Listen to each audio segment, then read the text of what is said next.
अस्सलाम वालेकुम। कैसे हैं आप लोग? तो आज से कुछ दिन पहले एयरलिफ्ट जो कि एक पाकिस्तान की बहुत बड़ी एक डिलीवरी सर्विस थी, वो परमानेंटली शट डाउन हो गई है। तो मैंने सोचा उसके ऊपर थोड़ी सी बात कर लेते हैं कि उसकी रीज़न्स क्या हैं, किस वजह से वो बंद हुई और आगे मुस्तकबिल मतलब क्या है इस मामले में पाकिस्तान का। तो सबसे पहले थोड़ी सी एयरलिफ्ट के मतलब बात करते हैं कि एयरलिफ्ट एक क्विक डिलीवरी सर्विस थी। क्विक कामर्स भी इसे कहते हैं कि ये पाकिस्तान के पहले तो ये मैं आपके सामने वेबसाइट खोली हुई है, ये देखें पाकिस्तान, और ये फ़िलहाल ये 3 सिटी शो कर रही है, लाहौर वगैरह जैसे। और अब क्योंकि ये बंद हो चुकी है इसलिए ये इसका मेन वो पेज नहीं खुलता, यहाँ पे आके स्टक हो जाता है। तो बहरहाल ये पहले ये लाहौर, कराची, इस्लामाबाद में वर्क करती थी, फैसलाबाद, गुजरांवाला में भी चली गई, सियालकोट में भी चली गई, और इन्होंने काफ़ी एक्सपेंड किया। और उसके अलावा ये साउथ अफ्रीका में भी एक जगह पे वर्क करती रही। तो इनका मॉडल बेसिकली ये था कि ये आपको 30 मिनट के अंदर डिलीवरी देते थे आपके ऑर्डर की। अमूमन 30 मिनट नहीं देते थे, 35-40 मिनट, और आपके एरिया के हिसाब से होता था। कुछ एरियाज़ में एक घंटा भी लगा देते थे, लेकिन उसके हिसाब से कंपनसेट करते थे, और इनकी जो प्राइसेस थी वो काफ़ी बेहतरीन थी।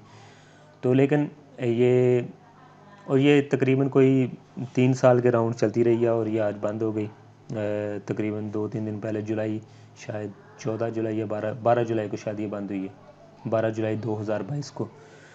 तो हम बात करते हैं कि ये क्यों बंद हुई। ये सबसे पहले तो मैंने आपको इंट्रोडक्शन तो दे दिया, साथ में लगे हाथ आपको ये भी बात बताता चलो कि ये पाकिस्तान की एक बड़ी मशहूर कंपनी थी, पाकिस्तान का एक बड़ा मशहूर स्टार्टअप था।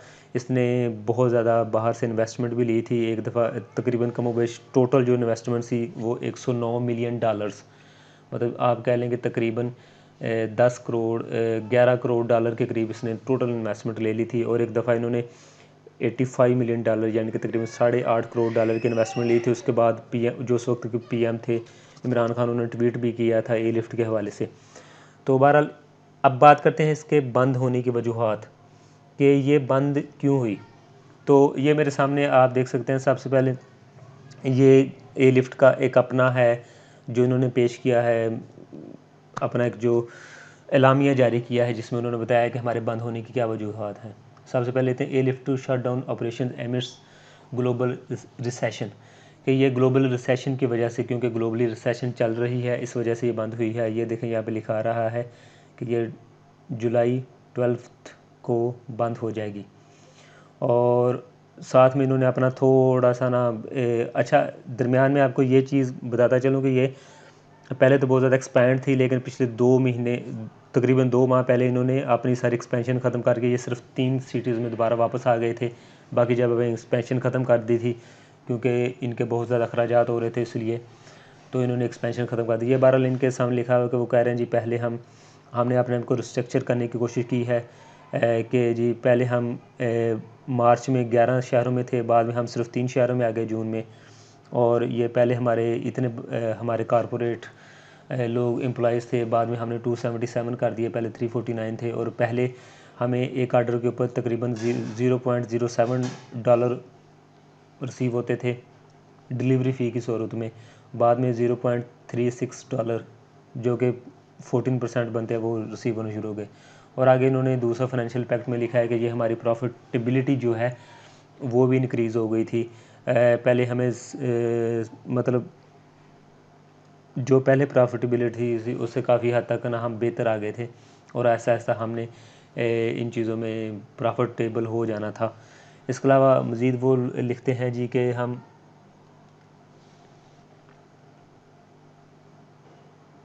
असल जो इन्होंने रीज़न बयान की है वो ये है कि जो इनके इन्वेस्टर थे। अच्छा, एक और चीज़ आपको बताता हूँ, ये सामने लिखा रहा है 85 मिलियन सीरीज़ बी फाइनेंसिंग। एक और चीज़ बताता चलूँ कि ये जो लिखा होता है ना कि फ़लाँ स्टार्टअप ने इतनी फंडिंग रिसीव कर ली है और इतनी उसको इन्वेस्टमेंट हो गई है, वो एकदम ही उसको नहीं मिल जाती। वो ऐसा ऐसा आहिस्ता पार्ट के थ्रू, मतलब एक प्रॉपर चैनल, और आहिस्ता आहिस्ता के एक मंथ आपको 10 मिलियन मिले, 5 मिलियन, इस हिसाब से ना वो ऐसा ऐसा रिलीज़ होते हैं, एकदम ही रिलीज़ नहीं होते। कि एकदम ही आपके वो बैंक में वो सारे पैसे आ जाते हैं, आप यूज़ कर सकते हैं, ऐसा नहीं होता। तो इन्होंने असल जो इन्होंने रीज़न पेश की है ए लिफ्ट में वो यही थी कि हमें वो पूरे पैसे वसूल नहीं हुए जो हमें चाहिए थे, और दूसरा क्योंकि हमारे पास इस वक्त पैसों की बड़ी शदीद सूरत हाल थी कि वो कम थे, तो हमें वक्त तो चाहिए थे। और हमें जो हमारे इन्वेस्टर थे उन्होंने कहा था जी कि हम आपको जो पैसे हैं वो तकरीबन कोई 2 महीने के अंदर वायर करेंगे, और जो बाकी इन्वेस्टर थे वो उनको देखकर पैसे वायर नहीं कर रहे थे, भेज नहीं रहे थे, इसलिए हमें बंद होना पड़ा। तो अब यहाँ पे सवाल खड़ा होता है कि इन लोगों को ज़रूरत क्या पड़ी इतने ज़्यादा पैसों की, क्यों क्या 1-2 माह निकाल नहीं सकते थे। तो बात यह है कि ए लिफ्ट का जो सक्सेस मॉडल था वो यही था कि ये जो ग्रॉसरीज़ थी वो बड़े चीप रेट पे देते थे। मैं आपको एग्जांपल देता हूँ कि यहाँ पे मैं ख़ुद ख़रीदारी करता रहा हूँ, तो बाज़ औक़ात ऐसा होता था कि बाहर जो ऑयल की कीमत है वो तकरीबन 2000 के राउंड होती थी 5 लीटर के कोई भी बॉटल वगैरह की, और ये बाज़ दफ़ा उसको 1500 रुपये में फ़रोख्त कर रहे होते थे। तो मैंने इस वीडियो के दौरान रिसर्च में मैंने देखा, मुझे पता चला कि शुरू में और काफ़ी हद तक बाद में भी जितने भी इनके आर्डर आते थे उनका तकरीबन जो 30% थे वो खुद दुकानदार थे, कि इनके जो आर्डर थे वो 30% के करीब दुकानदार थे। वो दुकानदार ही इनसे चीज़ें ख़रीद के खुद अपनी दुकान पर रख के बेचते थे। तो एक बहुत बड़ी वजह ये थी कि ये आर्डर जो थे वो उनको बहुत ज़्यादा सब्सिडाइज़ करके बेचते थे, कि पीछे से चीज़ महंगी ले रहे हैं और आगे आपको सस्ती दे रहे हैं। उसकी रीज़न सिर्फ एक ही थी कि आप लोग इनके कस्टमर बने और ज़्यादा से ज़्यादा बने, और इन्होंने इस मामले में बहुत ज़्यादा तरक्की भी दिखाई थी। जल्द से जल्द इनके अच्छे खासे कस्टमर गैदर हो गए थे। लेकिन इसके साथ साथ ज़ाहिर है, अगर एक दिन आपको 1000 आर्डर आ रहा है और अगले दिन आपको 5000 आ रहा है और बाद में महीने बाद आपको 10,000 आ रहे हैं आर्डर, और आप हर आर्डर में आप पैसे लूज़ कर रहे हैं क्योंकि चीज़ें आप सब्सिडाइज रेट में पेश कर रहे हैं, तो डेफ़िनेटली आपको 10,000 आर्डर के बाद नुकसान ही हो रहा होगा, फ़ायदा नहीं हो रहा होगा। तो ये एक बहुत बड़ी वजह थी इनके मॉडल की कि जिसके ऊपर बार बार तनकीद की जा रही है। ये मैं आपके सामने कुछ आर्टिकल्स वगैरह स्क्रॉल कर रहा हूँ तो आपको दिखाई दे रहा होगा कि क्या क्या मामला है, यहाँ पे क्या क्या लिखा आ रहा है। इसी तरीके से एक और ये देखें, ये आपको सामने दिखा देता हूँ। ये पाकिस्तान टुडे की ये है, उसमें उन्होंने एक स्क्रीनशॉट उनकी पेश की थी एक मीटिंग की। उसमें जैसे दिखाया गया था कि multiple investor needing 2+ month to wire, other investor unwilling to assume the risk of wiring ahead of others, के कुछ इन्वेस्टर जो थे उन्होंने कहा कि हमें 2 महीने से ज़्यादा चाहिए पैसे भेजने में। और इम्पैक्ट क्या हुआ इसका, risking payroll if we keep going, कि हम अगर आप वो कह रहे कि हम अगर अपने ऑपरेशन जारी रख दें तो हमें अपने एम्प्लॉयज़ को देने के लिए पैसे भी नहीं होने थे। तो बहरहाल बात यह है कि एक तो उन्होंने चीज़ों को सब्सिडाइज़ किया, बहुत सस्ते रेटों में दिया, और दूसरी बात, और इसके बाद अलग चीज़ यह है कि एक आर्डर के लिए भी एक जो राइडर था वो कई बार 10-10, 15-15 किलोमीटर सफ़र करता था सिर्फ 500-600 रुपये के आर्डर के लिए। तो आप ख़ुद कैलकुलेशन करें, एक तो आर्डर भी सस्ता है और ऊपर से कूपन वगैरह बहुत ज़्यादा दिए जाते थे। मतलब टोटली ये सेंटर थी कि ज़्यादा से ज़्यादा हमें कस्टमर हमारे पास आएँ ताकि हम वो ग्रोथ जो है वो दिखा सकें लोगों को, अपने इन्वेस्टर्स को, और उसकी बेस पे हम उनसे मज़ीद इन्वेस्टमेंट ले सकें। तो इसके अलावा एक और चीज़ ये थी कि जो बड़ी कंपनीज़ होती हैं जैसे लाहौर, कराची वगैरह में बड़े स्टोर्स होते हैं, इम्तियाज़ है, मेट्रो है, कैरीफोर है और अल-फतह है, तो इस तरह के स्टोर होते हैं। उनके पास वो जो पीछे कंपनीज़ होती हैं बड़ी, वो उनको 15 से 20% के करीब मार्जिन देती हैं, उनको डिस्काउंट देती हैं या मार्जिन देती हैं, जबकि काम दुकानदार को 5-6%, 7% मिलता है, रिटेलर को 8-10% मिलता है, 10% के राउंड मिलता है। तो इनके इस हिसाब से मार्जिन भी कम थे क्योंकि इनका सेल वॉल्यूम उतना ज़्यादा नहीं था, इसलिए इनको मार्जिन भी पीछे से कम मिल रहे थे। इसलिए वो लोग कंपनीज़ मार्जिन कम दे रही थी, इसलिए वो जितना मार्जिन उसको डिस्काउंट करके बेचें, लेकिन फिर भी ज़्यादा डिस्काउंट करके जब उस चीज़ को बेचते थे तो वो डेफ़िनेटली वो काम मुनाफे वाला नहीं रहता। तो इसलिए बात यह है कि इनको बार बार पैसों की ज़रूरत थी और इनका सक्सेसफुल होने के लिए इनको अच्छा खासा टाइम चाहिए था, जो कि नहीं मिल सका। और इसके अलावा मैं आपको अभी आपके सामने क्या आर्टिकल दिखा रहा हूँ, ये आर्टिकल पाकिस्तान टुडे पे शाया हुआ था, ये दिसंबर 2021 में शाया हुआ था। और ये तकरीबन आप देख सकते हैं कोई ये यहाँ पे लिखा 34-44 मिनट्स की ये रीडिंग है। तो मैंने ये पढ़ा तो मुझे आइडिया हुआ कि मतलब इन्होंने एक्चुअली कुछ मामलात में एक्चुअली लोगों को एग्जेजरेटेड फिगर्स वगैरह दिखानी शुरू कर दी थी अपने इन्वेस्टर्स को कि हम इतने आर्डर हमें आ रहे हैं और हमारे एवरेज आर्डर की मालियत इतनी है वगैरह वगैरह। ये सारी आपके सामने चीज़ें गुजर रही हैं। तो ये आतिफ वान साहब थे, इनके शुरू में जो इन्वेस्टर थे एक मेन बड़े वो। तो इसके अलावा एक और चीज़ जो उमर सैफ साहब जो पाकिस्तान के बहुत बड़े आईटी के एक्सपर्ट और स्टार्टअप्स के फाउंडर हैं, उन्होंने एक और चीज़ बताई थी कि और इस आर्टिकल में भी ये चीज़ कन्फर्म हो गई थी कि जो इनके ए लिफ्ट के सीईओ थे उस्मान गुल साहब, ये आपके सामने आ रहे हैं उस्मान गुल, तो इनकी एक्चुअल इनके पास कंपनी के सिर्फ 11.5% के राउंड शेयर थे, 11-12% के राउंड। मतलब एक बंदा कंपनी शुरू करता है तो उसके पास सिर्फ 11% शेयर है। हालांकि अमूमन होता भी ऐसे ही, आप देख सकते हैं, आप बड़ी बड़ी कंपनीज़ को देखेंगे ना, गूगल, फेसबुक वगैरह, तो उनके जो फाउंडर होते हैं उनके जो शेयर होते हैं उनके पास भी इतने बमुश्किल 10% होते हैं, बल्कि उससे भी कम होते हैं, लेकिन वो बहुत बड़ी हो चुकी होती हैं, इसलिए उनके जो चंद फीसद शेयर होते हैं वो भी उनको खरबोपति बना देते हैं।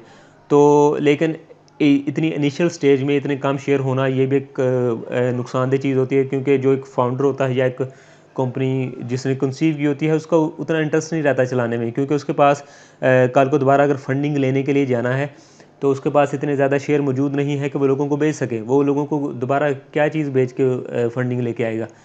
तो बहरहाल ये चीज़ें थी। और सबसे जो बढ़कर बाद में जो चीज़ क्रिएट हुई जिसकी वजह से इन्हें रीस्ट्रक्चरिंग करनी पड़ी वो थी पेट्रोल प्राइसेस की हाइक्स।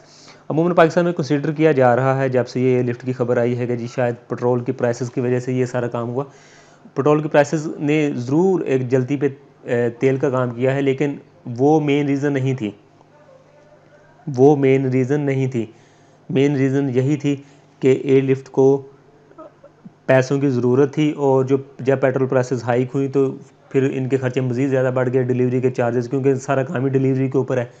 तो लेकिन इन्होंने उस दौरान डिलीवरी अपने आप को थोड़ा सा रीस्ट्रक्चर करने की कोशिश की, और डिलीवरी के चार्जेस पहले ये ज़ीरो थी, 500 के ऊपर ज़ीरो चार्जेस लेते थे। बाद में इन्होंने 3-4 तरह की डिलीवरी मुतारफ़ करा दी कि आप 500 से 1000 के दरम्यान ख़रीदते हैं तो आपको 70-80 रुपीज़ पे करने पड़ते थे, उससे कम ख़रीदते हैं तो 100 रुपीज़ पे करने पड़ते थे। उससे मतलब 1000 से 1500 या 2000 के दरम्यान ख़रीदते हैं तो आपको 49 या शायद 29 पे करने पड़ते थे, और 2000 से ऊपर फ्री थी। बाद में 2500 के ऊपर फ्री कर दी थी। तो मतलब ये आपको अपने आप को रीस्ट्रक्चरिंग करने की कोशिश भी कर रहे थे, लेकिन क्योंकि एट द एंड हर चीज़ ख़त्म होती है पैसों के ऊपर, कि आपके पास क्या एक बिज़नेस चलाने के लिए वाकई उस पैसे हैं कि नहीं हैं।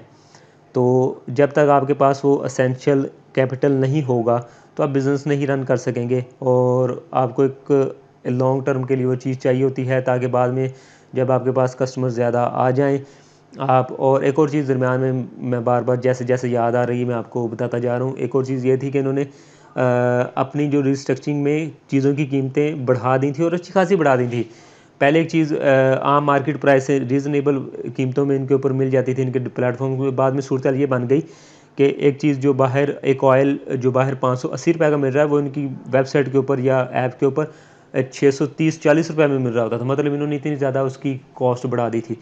तो उसके अलावा एक और बार बार लोग निशानदेही कर रहे हैं कि पाकिस्तान जैसे मुल्क में जहाँ पे कहते हैं जी हर कॉर्नर में एक ग्रोसरी स्टोर है, तो एयरलिफ्ट की वहाँ पे इस तरीके से ज़रूरत भी नहीं थी। मतलब कि उतना ज़्यादा वो अपने आप को पंजे भी नहीं गाड़ सकती थी, क्योंकि इनका बेसिक मॉडल यही था कि हम आपको 30-35 मिनट में 45 मिनट में आपको ग्रॉसरी डिलीवरी प्रोवाइड करेंगे आपके घर में। और कहते हैं जी जो क्विक कॉमर्स मॉडल होता है उसमें आर्डर की जो कीमत होती है वो बहुत कम होती है, 500, 600, 700, अमूमन 700 एवरेज होती है, 700-800 रुपया पर आर्डर। तो मैंने अगर कोई चीज़ मंगवानी है तो मेरे अगर मोहल्ले के एक कॉर्नर के ऊपर एक स्टोर है तो मैं इजीली जाके वहाँ से ले सकता हूँ, बजाय इसके कि मैं एक आर्डर प्लेस करूँ और इतनी देर बाद एक बंदा मुझे देने के लिए आए।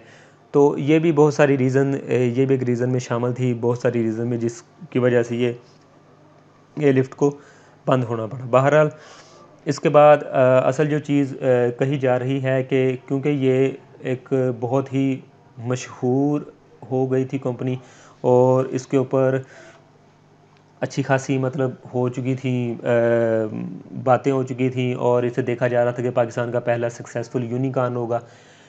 यूनिकॉर्न से मुराद होता है कि एक स्टार्टअप जो $1 अरब की मालियत हासिल कर ले, मतलब उसकी जो मालियत है वो $1 अरब हो जाए, उसे यूनिकॉर्न कहते हैं। पाकिस्तान में आज तक अभी तक कोई यूनिकॉर्न सामने नहीं आया।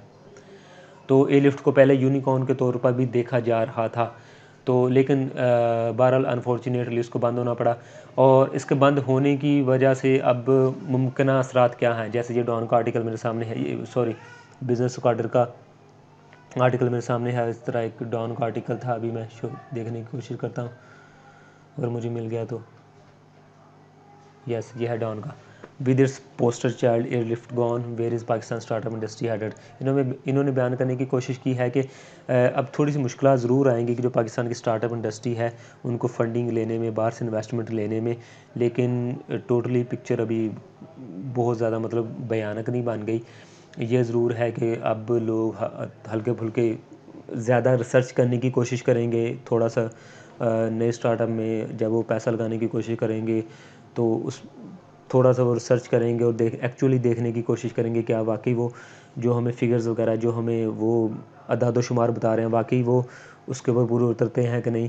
तो शायद इस वजह से मतलब इनको थोड़ा बहुत मसला बने पाकिस्तान की जो स्टार्टअप की इकोसिस्टम है पूरा उसको। तो बहरहाल ये एक नो डाउट एक सैड न्यूज़ थी। तो उम्मीद करते हैं कि जो अगली कंपनीज़ पाकिस्तान में चल रही हैं वो इनसे कोई सबक सीखेंगी, और जो मुस्तकबिल में नए स्टार्टअप आएंगे वो भी इनसे सबक सीखेंगे और अपने आप को बेहतर बनाने की कोशिश करेंगे। तो ये तो हमारी आज की एक न्यूज़ थी जिसको मैंने अपने तौर पे थोड़ा सा समराइज़ और एक तरह से बयान करने की कोशिश की। उम्मीद है आपको पसंद आई होगी। नेक्स्ट वीडियो तक के लिए मुझे दीजिए इजाज़त। अल्लाह हाफ़िज़।